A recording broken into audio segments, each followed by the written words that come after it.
Perfect. All right. So welcome everybody to tonight's Career Coach Q&A event where you can ask the experts all of your job search questions about job searching in Canada. So thank you so much for joining us this evening. Amazing. Thank you so much for joining. So I'll just go ahead and introduce myself. So my name is Tiffany. I have worked within the employment and career counseling sector for about almost 7 years so far. So when I was in college, my practicum was actually at an employment services center. So just from then, through volunteering and my placement, I ended up becoming really passionate about the field and decided to continue on working there. So currently, I work at Empower Canada and I work very closely with aspiring junior data analysts. So I was very new to the world of tech. Prior to that, I was working in a career specialist role, but it was more of anyone from any field or background could walk in and receive support. So it's definitely a bit of a learning curve, with use of AI, then remote work as well. So a bit of an adjustment period. But yeah, thank you so much for joining, and I look forward to our session. And I will go ahead and I can hand it over to Keelan. Thanks, Tiffany. Sorry, my name is Keelan. I am a career coach and student advisor. I've been in the industry for about 5.5 years now. So my background is I have a double major in labor studies and indigenous studies from McMaster University. And then I went to George Brown College to study career development. And I have been working in the field as a career coach and a student advisor ever since. And the last, I want to say 2.5 years have been in post-secondary environments. So I work with students every day. So I'm super excited to be here this evening. I recognize some names in the chat. You might have seen me at previous Devant events. So thank you so much for coming back. And I'm going to pass it over to Colette, who is a Devant student ambassador who is joining us this evening. So she is an international student, just like a lot of you. And we're really fortunate to have her on the panel tonight. So go ahead, Colette, and introduce yourself. Thank you. Hi, my name is Colette George Wake, and I am studying business insights and analytics at Humber College also. And I've been a Devon student ambassador since the last Get Hired at Home. The reason I applied is because I feel like it would give me a smooth transition into like the Canadian environment. And also it's like a good, safe space to try to gain as much experience as possible. So that's why I applied. But I first heard about Devon during my school's orientation last year, and I've been using quite a lot of the tools. But at the moment, the one I'm really using is the AI interview tool because we are approaching the season of co op. So the more I use it, the more I get more comfortable at speaking, at practicing the interview questions that may come up, and generally just to get very comfortable with using it. But yes, I'm very happy to be here today. Thank you so much for that, Colette. That was amazing. That's exactly what we want to hear. We're so glad that you're able to join us this evening. So I'll go ahead and just explain just a few house rules that we have for this evening. So all of your mics are muted at the moment. I believe you can always raise your hand, or we can you can unmute yourself as well. We do have the Q&A. If you have any questions, hopefully you have a lot, please make use of the time. We have an entire hour dedicated to discussing and chatting about any possible barriers you might be facing. You could also just type them in the chat as well. No need to use video, so if you feel a little bit more comfortable having your camera off, by all means, go right ahead. The session, if you didn't hear earlier, it will be recorded and you will be receiving this shortly afterwards as well. I think it will also be uploaded to their YouTube channel. And then for future events, we can probably put this link in the chat. If there's, another event that you want to attend, I do highly recommend attending them. They are really helpful, and you do have that chance and opportunity to get a few questions in and just receive feedback and hear what everyone else has been doing and working on in terms of securing employment in their field. So I'll just go ahead very quickly to chat a little bit about Devant. So we have helped over 48,000 international students and newcomers get hired in Canada. So you do receive free advice during these sessions, which is amazing.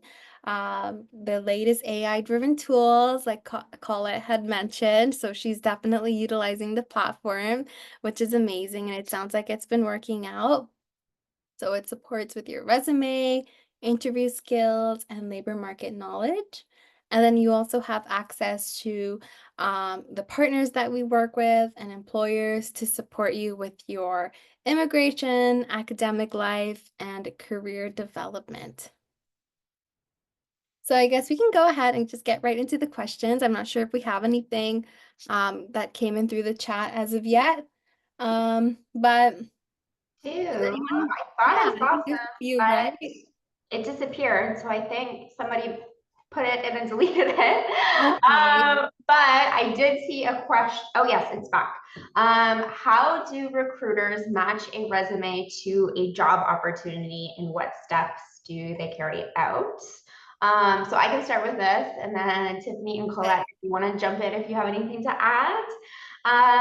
But this is actually something that we talked about last week at our Finding a Job in Canada workshop. So we went through kind of the steps that hiring managers and recruiters take when posting a job in Canada. So the first thing is when a hiring manager is creating a job description, they very often will speak with the manager of the department to determine what types of things that are going to be needed for that role. And the typical job posting is a brief job description. So what your duties are going to be, usually includes a summary of the company as well, and then a list of qualifications that often include things like software you might be using at the role. So that could be anything from like Microsoft Excel to React or JavaScript if you're a web developer, or Power BI or anything like that if you're more in data analytics. But essentially the way that they match a resume to a job opportunity is by looking at somebody's resume and literally just comparing it to the job description and the job qualifications.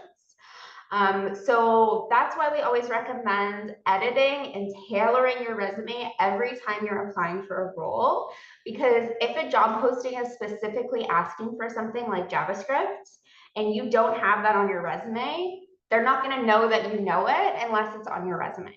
So even if you say, oh, I don't need to put Microsoft PowerPoint on my resume because they're just going to assume that I know how to use PowerPoint. They're not going to assume that unless it's on your resume, right? So if, let's say, PowerPoint is a huge part of the role and they don't see it on your resume, that might jeopardize your chance of getting an interview. So never just assume that the hiring manager or recruiter are going to know things about you. Always put it on your resume if it's in the job description. And the steps that they carry out, so typically once a job is posted and the resumes start coming in, they review the resumes. Sometimes they'll have something called an ATS, or an applicant tracking system. If you have questions about applicant tracking systems, please feel free to ask. I know it's a topic of concern for a lot of people, so we can talk about that as well. But they'll either review it themselves, or they'll get a software like an ATS to review the resumes. They'll create a short list of resumes. They will typically do a screening call or like a pre-interview call to shortlist candidates even further. So I always say that as soon as you apply for a role, be prepared for them to call you, because oftentimes they will do a quick pre-screening call, usually 5 to 10 minutes, just to kind of get to know you a little bit, to ask you some more questions. So I always say, if you're sending out a resume and your phone number is on your resume, be prepared for them to call you at any time after that and be ready. And then after those pre-screening interviews, they do full-length interviews, which some companies do one. I've had job seekers have up to 5 interviews for a role. Tiffany's nodding her head. I'm sure she's seen that as well. Depending on the role, you might have like a tech interview or a tech challenge that you have to do, or some sort of work demonstration just to prove that you have the skills. Then it'll typically go to a reference check. So I know in some companies you put your references on your resume. In Canada, we hold onto our references just for privacy reasons. You could be applying to dozens of jobs and you don't want to be posting your references information everywhere. So we hold on to those references until they're asked for. The employer will then do a reference check, and then that's usually when your offer of employment comes through. So I know that was a lengthy answer, but it is a little bit of a lengthy process here in Canada to get hired. So if you have any questions about anything like the ATS or anything else I mentioned, please feel free to ask follow-up questions. All right, Tiffany, you want to handle the next question? Yes. Comment? The question that is in our Q&A. So it says, I'm looking for an accounting or finance job that can later on help me with securing their US CPA designation. I have 1 year of accounting experience, but in India, not in Canada. And basically, the question is in regards to there's so many different types of careers within the field. They're not familiar with the market and they need support and guidance as to what types of job they should go for and what skills should they gain for the job. So that's definitely a really good question and a very valid concern as well. I know we're all taking a look at the news. We've all been actively applying, and we've gotten a little bit of a feel of what it might possibly be like as we are trying to obtain employment. So the first thing that I wanted to touch on was the question about what types of jobs should I go for. So I would really take a look at your resume and see, okay, well, I have the 1 year of experience. That helps. That's valid. I would then take a look at their education, your certifications, the skills that you come with, and basically conduct that research. So when we say conduct research, maybe that could mean, going on to LinkedIn, going on to Indeed, and typing in a few job titles and seeing, okay, is this something that I would be a good match for? When I look at the list of the requirements, am I meeting some of these requirements? Am I able to effectively and properly tailor my resume to these requirements? To show the employer why I would be a good fit at this company. When it talks about what skills you should gain for that job type, I would recommend just seeing what's in demand. If you are open to upskilling yourself, you're open to going back to school for a certification. I would just look at what's in demand. When you're looking at job postings, what's something that you notice is very common. Another way that you could get this answer that you're seeking is even by having informational interviews. Going onto LinkedIn and typing in a job title. And if you do need support with what types of jobs you should go for, because I feel when we say accounting and finance, it's a very broad field, it's a very large umbrella. We definitely want to break it down a little bit further. Even just going on to ChatGPT and saying, could you please list off entry-level titles related to accounting and finance? A lot of what you'll find is that employers like to use very distinct titles where the responsibilities are related to accounting and finance, but it might be called something else. So that's just something else to be mindful of. Once you have your list of titles, that's when I would go on to LinkedIn. I would do a little bit of research by looking at other people's profiles. This is the title that they have right now. What does their education look like? How many jobs did they have to work at before they got this? And just basically look at their experience. What was it that they had to do? If you feel comfortable enough, you can always reach out to this person as well. Let them know your background. Let them know that you're interested in having a chat with them.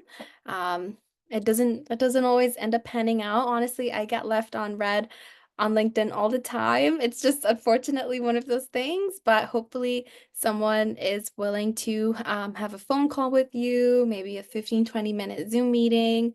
And then that's someone who can also count towards your network. So I hope that helped. Um, Again, it just goes back to doing that market research, doing this research on the job titles, and when you're reading a job description, just looking at it with like a fine-tooth comb, just really reading through each line, each sentence, and asking yourself, is this something that I have? Is this something that I could tailor onto my resume to basically demonstrate that you come with that skill? Alrighty. Amazing. Thank you, Tiffany. This one is kind of a follow-up to the question that I was answering before. So somebody has asked, if there are thousands of applicants for a role, how do employers go about skimming through all of those applications, and what's the most important thing to grab their attention immediately? So this depends on the company and it depends on the role. So before I was talking about something called an ATS, or an applicant tracking system. So an applicant tracking system is something that a lot of companies have. I would say most jobs that you apply for, your resume is first going to go through the applicant tracking system before a human being sets eyes on it. And the ATS is essentially a piece of software that's kind of like a digital filing cabinet. So most of the time when you're applying for a role, your resume is first going to go through that ATS. It's going to scan all the text in your resume and pull out relevant information. And every ATS is different, but some ATSs actually give each resume a score based on the amount of keywords they can pull out of your resume that match the job description. So that's what I was saying before, where if a job is specifically asking for JavaScript and you have JavaScript in your resume, you might get a point for that. If it has React and you have React in your resume, you might get another point for that.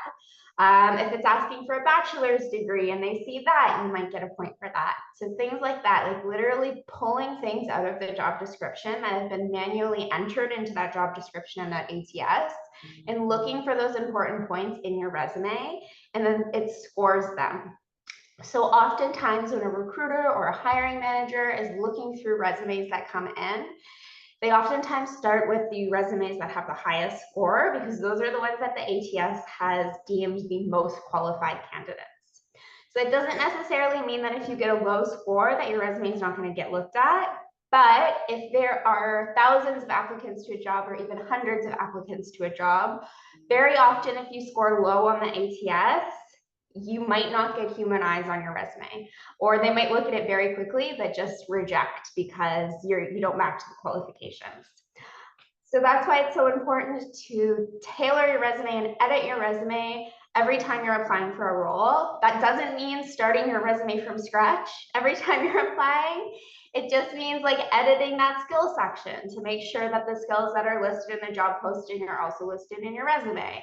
Or maybe changing some of the bullet points to focus on things that are more relevant. Just things like that to make sure that you are scoring highly in the ATS system.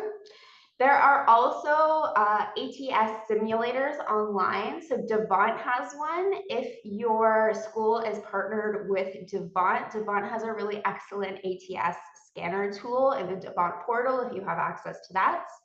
If you don't, Job Scan, I can drop it in the chat later, but Job Scan is another really great one.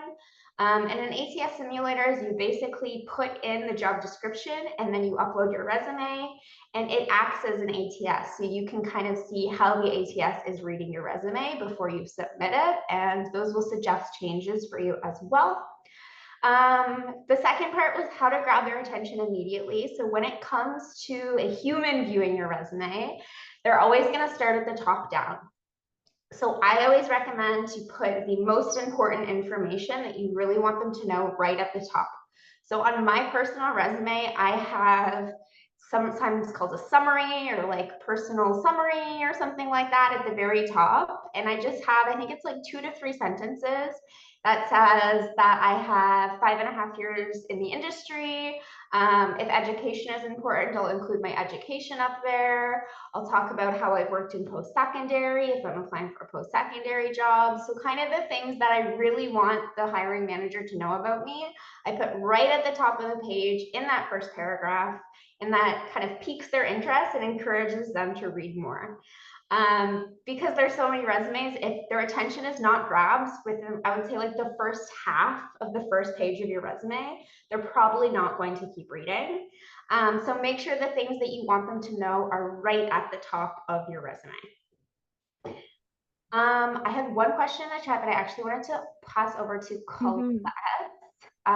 Someone's asked Colette, what is the process for selecting a student ambassador role at Devant? So if you don't mind sharing, do you remember like the application process for becoming a student advisor and what it looked like and what the process was like? Yes, yes, I do remember. So I attended the Get Hired at Home event, the one for Devont. They stated like what they do, what they would be expecting from the ambassadors. If you're interested, you need to send like your resume, why you want to be an ambassador. So then I sent it to one of the panelists and I got a response, yes. But I think it's mainly the major thing would be the part of saying why you want to be an ambassador. I think that's the major thing because since it's not like a job looking for your experience, etc., it's more about the passion on why you want to be an ambassador, not really like on the skills you currently have because they're there to train you. Yes. Perfect. Thanks, Colette. And we do have another Get Hired at Home event coming up on October 17th. So like Colette said, that is how she got in as an ambassador. So if you're interested as well, I would definitely recommend attending that event on October 17th. I think we have a slide at the end to go over that event. So Yeah. tell you more about it. I just wanted to add in as well. I know you were talking about job scan and resumes as well. So usually with job scan, once you upload your tailored resume as well as the job description, it does generate something called a match rate. So it kind of compares the two together and it lets you know how much of a match your resume is to the job description. So everyone has their preference in terms of what they would like to see for a match rate. My preference is 70 to 80%. And the reason that I say that is because that's what people are doing. If someone has a higher match rate than you, then their chances of receiving a call back from the recruiter have already increased. So that's what we initially want to aim for from the start. Secondly, when you are consistently applying for jobs, maybe you're sending out 15 to 20 applications a week, I would highly recommend creating a folder of resumes, seeing as you will be consistently tailoring and updating your resume for different roles. You want to make sure that when you do receive that call back, because it will happen, that you have the same resume that you use to apply for a job. I've had a lot of clients where they have one copy of a resume and they consistently only update that one copy. And then it gets to a point where maybe 3-4 weeks down the line, they finally get that call from a job they applied for a month ago. And it turns out that they don't even have that resume saved anymore. So just to ensure that you're able to pull up the correct information, you're able to pull up the right resume to speak on it during your interview, just save it to a different file. Just save it as a copy, just drag it over. It's a very quick, simple step to make sure that you're prepared and ready to go. Alrighty, so let's take a look here. I think we have a question that had come in through the Q&A. And this is in regards to the trained media and communication specialist. So this person has over 6 years of experience in TV production, print journalism, and public relations. And they're seeking support with navigating the Canadian job market, holder of a master's degree from Jamaica, and recently completed a certificate course in Media and Communications with Mennonite New Life Center in partnership with Seneca. And they're also volunteering as well. So when I take a look at all of that, it sounds like you're doing all of the right things. First of all, I really do love that you are volunteering. That is a huge step with building out your network, first of all. Maybe you have a supervisor or colleagues that you're working with. Those are Canadian references that you will be able to use. Secondly, that is Canadian experience that will be counted on your resume. So it sounds like you're doing, so you said you're a volunteer reporter. That's going to look great on your resume, to tell you the honest truth. And you have a recent certification as well, which is reputable. It's in partnership with Seneca College. So that's amazing. Continue doing what you're doing. I think that is honestly the advice that I would recommend. If you're willing to upskill, you already did that. I always recommend volunteering. You're already en route and doing exactly that. The only thing I would recommend from there is just ensuring that your resume is reflecting the work that you're doing. So maybe you've been recently given a new responsibility. Make sure that's on your resume. Make sure you're connecting with those in the field. So maybe you're at a new site or a new location. Connect with those people, find them on LinkedIn, send them that message. It's great meeting you today. I look forward to connecting and working with you in the future and really building out your network. So honestly, kudos to you. I think you're doing all of the correct things. That's amazing. Awesome. I have a follow-up to the ATS stuff. Do you recommend copying exact sentences from the job description if that is relevant to you to maximize the scoring, or would you recommend paraphrasing?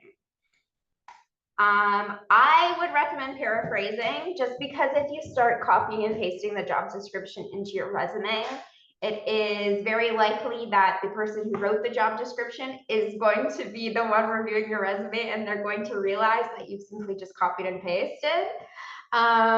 So it might also come across as you literally just copied and pasted the job description into your resume and you don't actually have those skills. You just copied and pasted into your resume. So for that reason, I would recommend paraphrasing. And it's always good to talk about like what you've done specifically in your role, and what you're copying and pasting from the job description is not going to be that. So whenever I write a bullet point, I like to do less of just like job duties and more of what I like to call accomplishment statements. So accomplishment statements is not only what you do at the role, but it's also talking about specific details that you take in your role. So specific examples. So I like the STAR method, which stands for situation, task, action, and results. So an example of an accomplishment statement would be, instead of saying acted as a career coach and coach students, which is just a job duty, you can change it into something like acted as a career coach for a caseload of 100 learners, placing 65% of learners at 30 days post-graduation and 90% of learners at 90 days post-graduation. Something like that, that has specific examples of not only what you've done, which is career coaching, but then specifics to back up and prove what you've done. It just makes your response a lot stronger. And if you are just simply copying and pasting stuff from a job description, you're not going to have accomplishment statements. You're just going to have job duties. So I will post in the chat right now an article that I love to send out to job seekers. It's called 80 Resume Accomplishments Examples to Show Your Value. And it actually breaks it down by industry. So for example, if you work in administrative work, it'll have some examples of accomplishment statements that you may want to include on your resume. And again, if you're just copying and pasting from the job description, those aren't going to be accomplishment statements. They're just going to be job duties. So take those job duties from the job description and then turn them into accomplishment statements in your resume.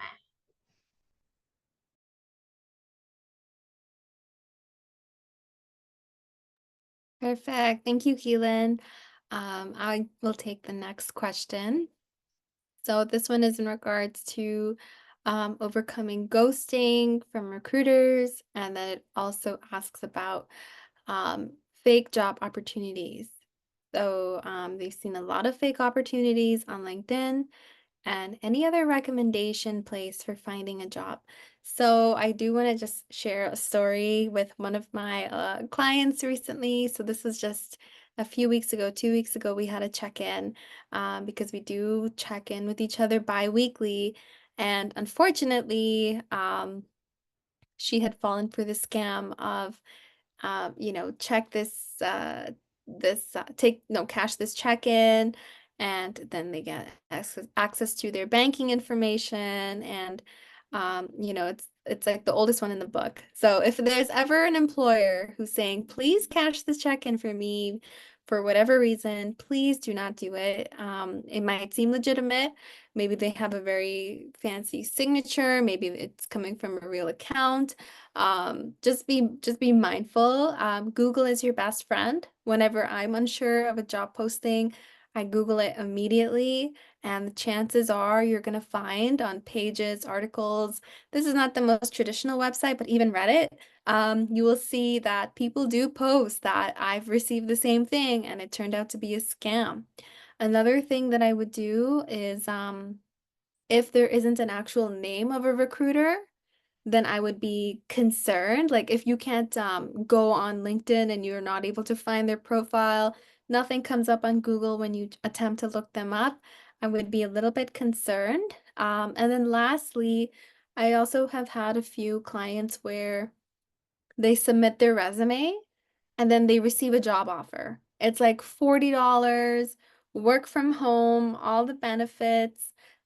Please be mindful of that. So to receive an offer for a job opportunity, you will have to do a pre-screening call, a technical assessment, possibly multiple rounds of interviews. So those are just a few things to keep in the back of your mind. But yeah, when it comes to LinkedIn, I have also noticed an increase of fake job postings. Indeed, unfortunately, it's also very popular on there. So just ensure you're doing your research. I like to apply for opportunities that are posted by date.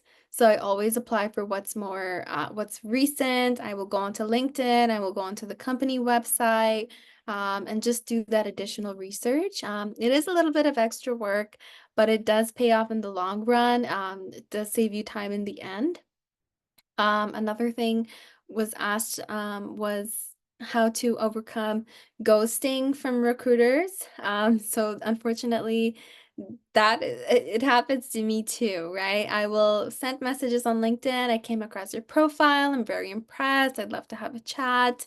And what I notice is that they accept your invite, but they may not respond to your message. So it is unfortunate.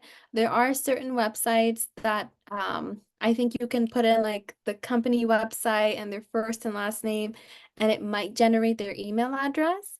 So that's also a possibility. You can even go onto the company website, see if you can obtain contact information from there. Maybe LinkedIn is not their preferred method of communication.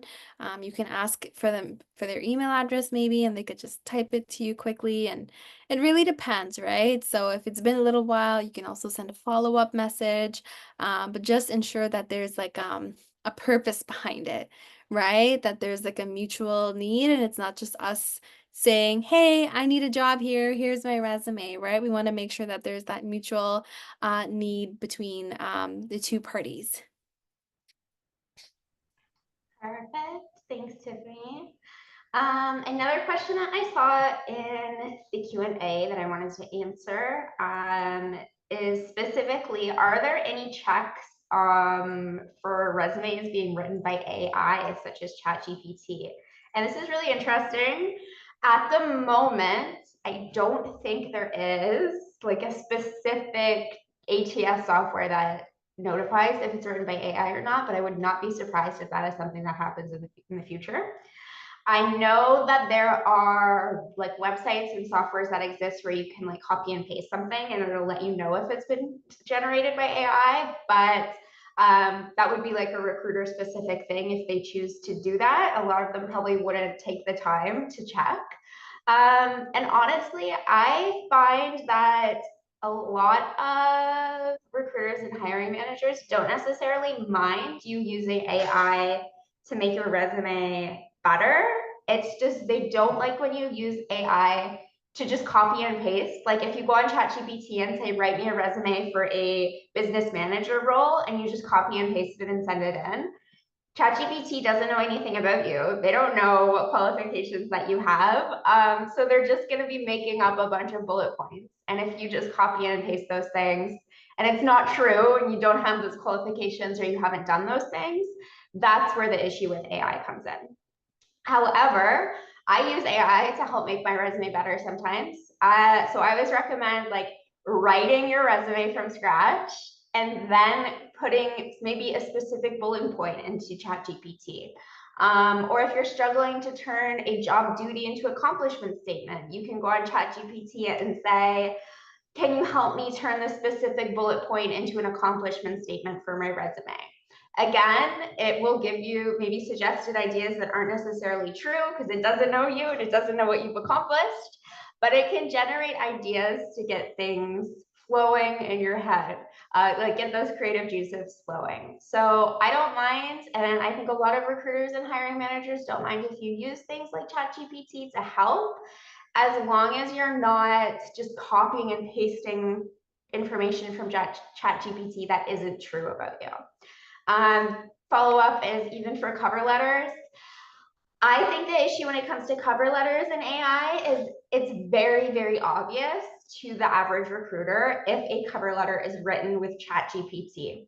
Even me as a student advisor, I get emails every day, and literally just reading an email, I can tell if somebody's used ChatGPT to send me this email because it sounds exactly the same as other emails that I've gotten in the past. And same thing with cover letters.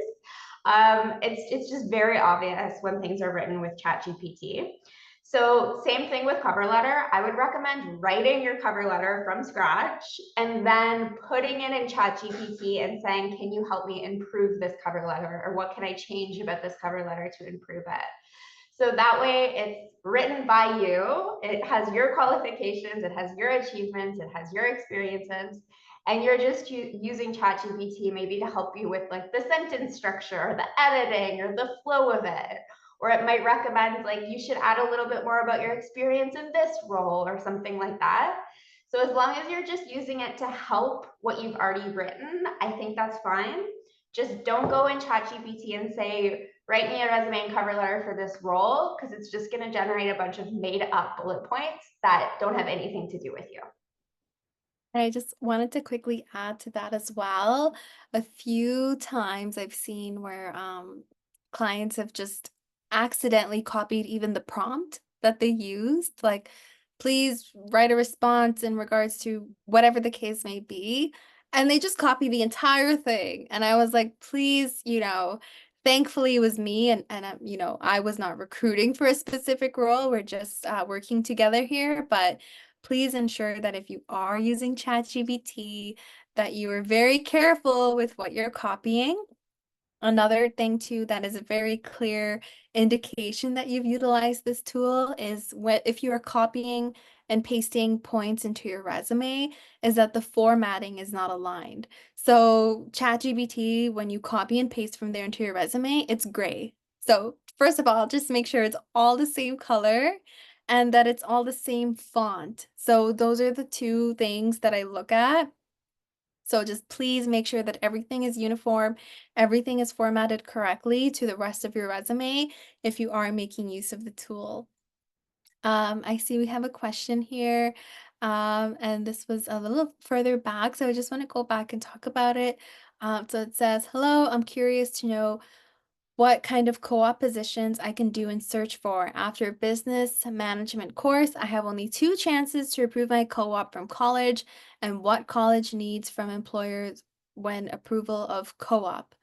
So from my understanding of the question, you're in a business management course and you have two chances and opportunities to secure a co-op. And what exactly does the employer need from you? So if you are working with a college right now, most likely you will have a program liaison or an employer liaison, a placement coordinator to support you with this process. I would highly recommend getting in touch with them. Usually they have a lot of connections. Maybe they're not all posted on this like board that you might be using. They might have their own personal connections, and you could possibly even go at them with a few external employers that you're willing to work with, and you're looking for them to build out that relationship. I would also really encourage you to have a strong online presence. So if you're on LinkedIn, do you have a professional profile picture, a banner? Is your headline up to date with keywords? Is your summary up to date? Is your work experience, education all there? And then really utilize your platform. I would take a look to see if there are any groups that you're able to join on LinkedIn. Maybe you can introduce yourself. That's another really great way. Um, if you're in a little bit of a time crunch to really cover your base.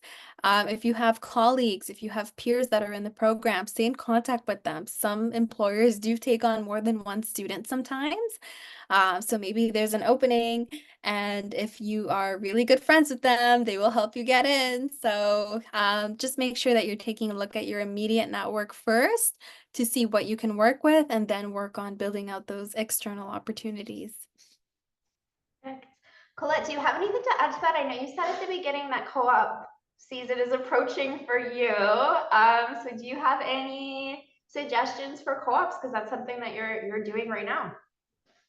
I am still searching for companies, but I should start really, really soon because my co-op session should be from January. So yes, at the moment I'm trying to look for companies that fit into the description the school has given for which companies we can apply to. And also I am looking for companies that are not too big just because the bigger ones have so many people applying to it. So I'm looking for companies at the moment that are not too big but at the same time are good at what they are doing and also would take co-op students. And then another thing I'm doing is really, really checking on LinkedIn because I think a lot of times from one connection or another, I when I go through like things they posted, I see people posting about data entry positions for data analysts. And because the school also said that it mustn't be a core position. It can also be like a full-time or part-time job, but they would take it as co-op so far as we're doing the same thing. So I am constantly looking for entry-level data positions at the moment. But LinkedIn, I would say, is my best place right now. I prefer it to Indeed. Amazing. Thank you, Colette. It's lovely having you here because you're an international student. You're going through it right now, so it's great to have your advice. So I just wanted to mention quickly, I just dropped in the chat the page for Devant services. Somebody asked how they could get somebody to help them with their resume. Devant does have a service that you can book. You can book a 1-hour one-on-one coaching session with Tiffany or me or any of our other wonderful career coaches. And we also have a resume workshop coming up where you can actually submit your resume and have a chance for it to get reviewed live. I think that is in a few weeks, so definitely register for that one as well. But if you do want some one-on-one resume help, I did drop the link in the chat for the Devant Services page, and you can book a coaching session or a resume audit. In the chat, somebody has said, I've applied for Walmart part-time jobs so many times, but have not gotten a call from them related to my resume. It has a 90 ATS score, but I'm still not getting calls. Okay, so this one's a little bit tricky because we don't have your resume in front of us and we don't know what job that you've applied for. So it's a little bit hard to determine exactly what the specific issue is. Tiffany, I see you flagged this as wanting to answer. Did you have something specific you wanted to add? Oh no, I just thought you were answering it. So Oh, okay, perfect. So yeah, it's a little bit tricky to know exactly what the issue is. If you wanted to, you could book a one-on-one career session. So we could actually specifically look at the resumes that you've been sending and the jobs that you're applying to. It could be something as simple as multiple people are applying and they just have so many resumes coming in. But unfortunately, they don't have time to interview everybody. It could be something as you maybe not just having like the experience that they have, or I know that Walmart has something called knockout questions, because I've helped job seekers apply for jobs at Walmart in the past, and I know that when you apply through the Walmart website, you have to reply specifically through the Walmart website, and they ask you questions that are what's called knockout questions in the industry. Knockout questions could be a question like, are you legally eligible to work in Canada? And if you select no to that question, it just automatically knocks you out of the running. So your application will get removed and a person won't even look at it. Another question could be like, how many years of experience do you have? And if they're looking for somebody with 3 or more years and you say 1, that could be a knockout question and your resume just get knocked out of the running. So again, it's hard to say specifically what the issue is. It could be just volume of resumes they're receiving. It could be a knockout question. Like even I think Walmart asks about work hours. They say like, what shifts are you able to work? And if you only put weekends and they need somebody who can work weekdays, they could knock you out of the running. Like it could be just little things like that. Unfortunately, it's hard to like specifically say what the issue is just because we don't have your resume in front of us and we don't have the job posting. thank you, Keelan. I will go ahead and take the next question in the Q&A. So the question is it frowned upon to copy and paste the URL of the job description in the resume in a super small font to boost the ATS match rate? So I know a while back, this was something that I was reading where people were copying and pasting a job description, pasting it into their resume, and then making the font white and like maybe like 2-point font to fit onto the page. So it's not necessarily something that I encourage because when you do the interview, that is also going to be taken into consideration of, how will you perform on the job? So, it kind of goes back to using ATS. So ATS, I mean, sorry, jobs. Oh my goodness, all these words are circling in my head. I mean, ChatGPT. So it's just like, when we use this to support with our resume points and responsibilities, are we able to speak on these? If we were asked, provide a specific time where you helped a customer this, and your resume says that you resolved 50 questions a week in a chat box, or you resolve 50 customer complaints a week, are you able to effectively speak on this? So if that's something that you're doing, I mean, we are not able to see that on our end, but please be mindful of the fact that maybe it might help you get to the interview, but you still have to be able to answer those questions.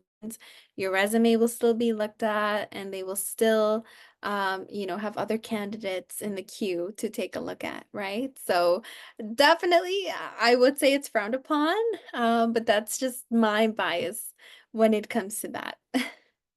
I also heard, just to add to that quickly, is that sometimes when an ATS, depending on the ATS software, sometimes when a recruiter is looking at your resume, they don't see your resume in the PDF format they've sent it in. Some ATSs will extract all of the text out of your resume and put it into a different format and then send it to the hiring manager. And in that case, if you put like a bunch of words in white at the end that don't make any sense together, they'll just come up as plain text in the ATS, and the recruiter will be like, what is all this gibberish at the end of the resume, and kind of figure out what you did. So sometimes it will make it like turn it from white small into regular text, and it'll just not make any sense.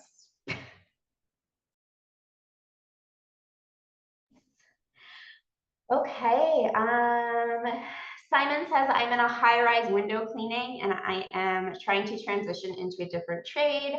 I would like to take an apprenticeship position to start off since I have no experience. Any advice on how I can find an employer to take me? Yeah, so apprenticeships are a little bit difficult just because it is usually for trade industries. They do have a lot of qualifications that they're looking for. Depending on the industry that you want to get into, I know with trades, networking is key. Networking is huge.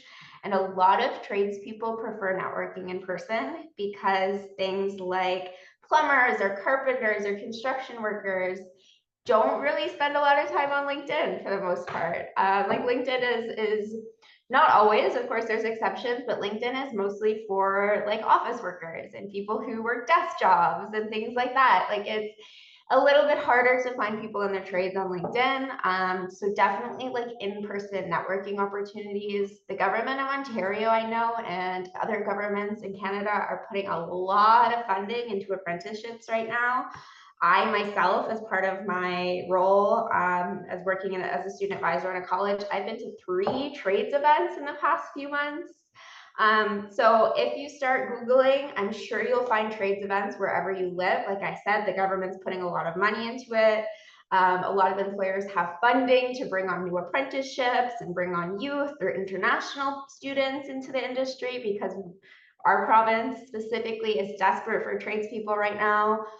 So it is a good industry to be getting into, but I would definitely just recommend networking, like going to these events, meeting people, showing why you're so excited and passionate. It kind of comes what Colette was saying, very similar to getting hired for as a Devant ambassador. People looking for apprenticeships are really just looking for that passion in the industry and that excitement. So definitely just even start Googling like trades events near me or getting into the trades, and you'll definitely find a lot of resources and a lot of events. A lot of money is going to recruiting people in the trades right now. So it's a good industry to be getting into.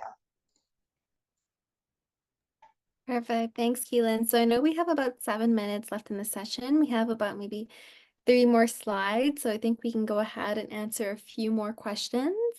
The next one that we have here is from Deepika. So she's a banker with 12 years of Indian banking experience.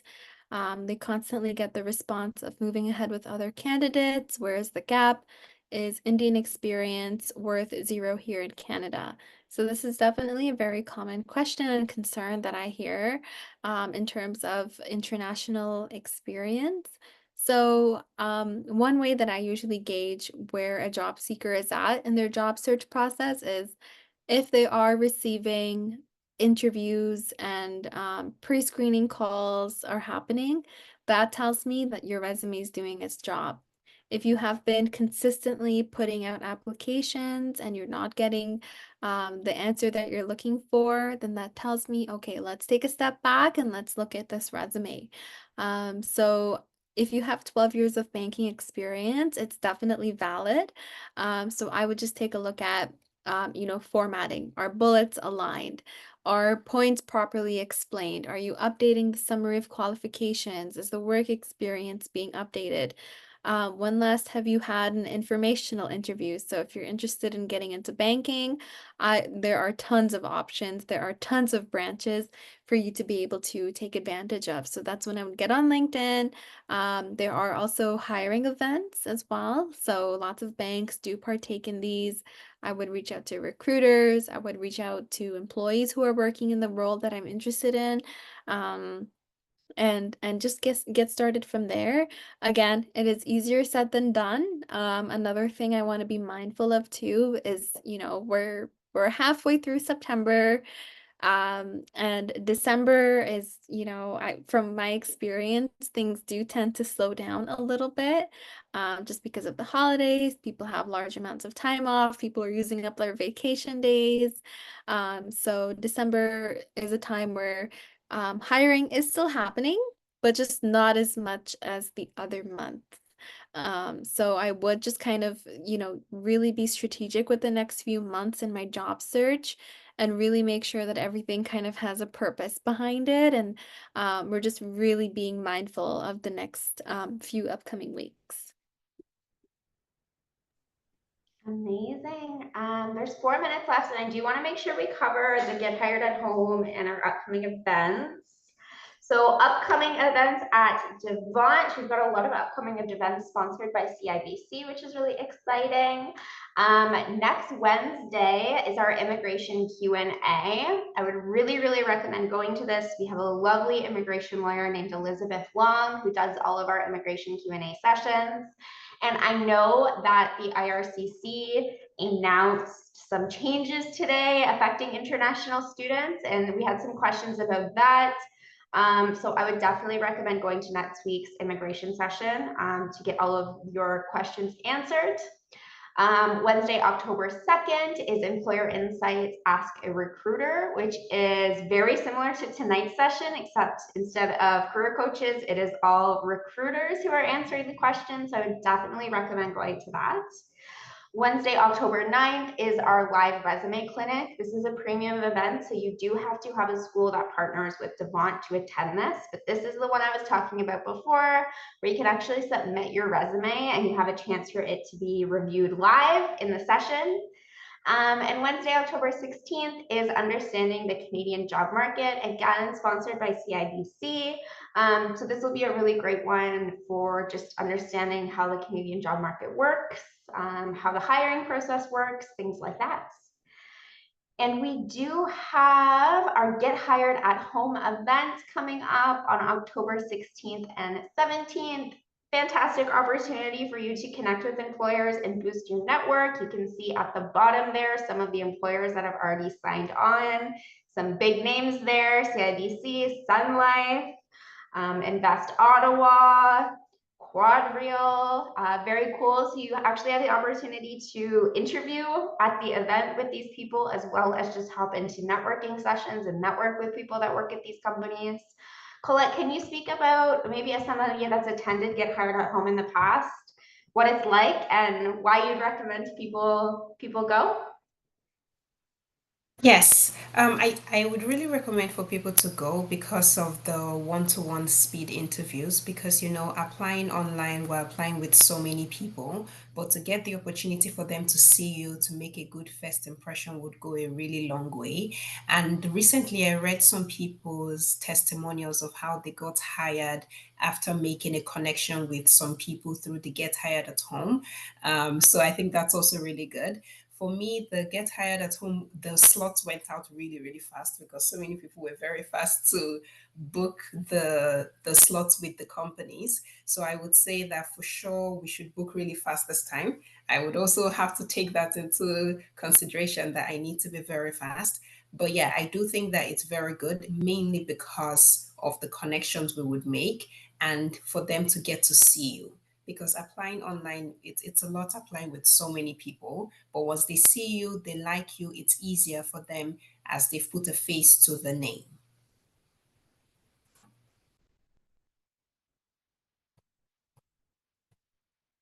Perfect. Sorry, somebody had a question about booking with Elizabeth Long, the lawyer, so I put their information in the chats. And I also know that when you're booking with Long Mango G, the law firm that she works at, if you say that you came from Devant, they do give you a discount.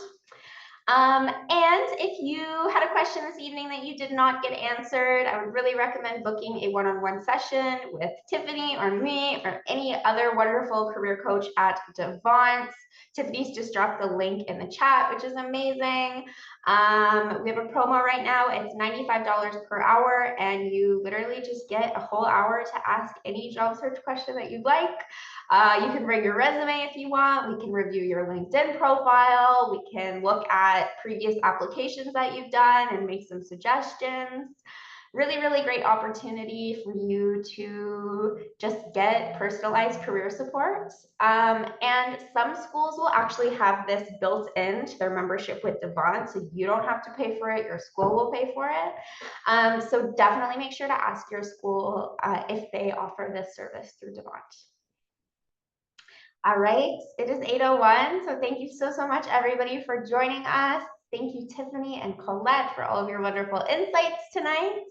And I'm looking forward to seeing you guys at an event in the future. And please feel free to connect on LinkedIn as well. All right. Thank you so much, everyone. Bye, Have a good everybody. Have a night. great Thank Thank you so much weekend. for you. See you joining. soon. Take Bye. care. Bye.